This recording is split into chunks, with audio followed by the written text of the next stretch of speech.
বন্ধুরা এখন বাজে রাত 1:30টার মতন। তো এখন আমরা আমি এখানে কাল যে মেয়ের তুলসী দেওয়া হবে, ঠাকুরের কাছে পুজো হবে, ওইসব জিনিসপত্র সব গোছালাম, এই যে দেখতে পাচ্ছ। আর এখন এই রাত 1:30টার সময় শাশুড়ি আর বর বেরিয়ে যাচ্ছে মহাপ্রভুর কাছে, পায়া চৈতন্য বাড়ি। তো চলো তোমরা ভিডিওটা দেখতে থাকো। তো এখানে টোটোতে সব কিছু গুছিয়ে নেওয়া হয়েছে, গামলা, হাঁড়ি, বালতি, শাক সবজি, তারপরে জ্বালানি, সব কিছু রেডি।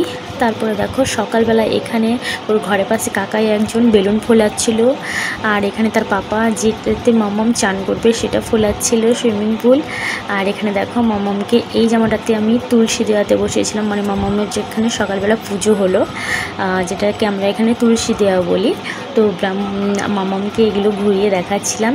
তারপরে দেখো বামনও নিচে এসব রেডি করে ফেলছে।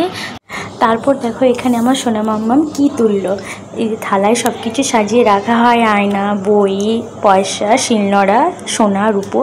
তো মামামকে তো উল্টে দিয়েছি, মামাও উল্টাতে পারছে না, ওর কষ্ট হচ্ছে। আমি বামন ঠাকুরকে বললাম যে ওকে আমি কোলে রাখছি, আমি হাতে ধরছি, ও কি তুলে দেখি।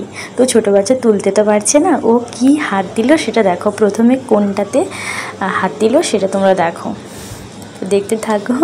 আর আমার মাম্মাম এত সুন্দরভাবে পুজোর কাছে বসছে, একবারও কান্নাকাটি নেই ওর। ও যে পুজো হচ্ছে সবটা দেখছে। তো ফার্স্টেই দেখতে পেলে ও গীতাতে হাত দিল, তো ও তো তুলতে পারছেন না।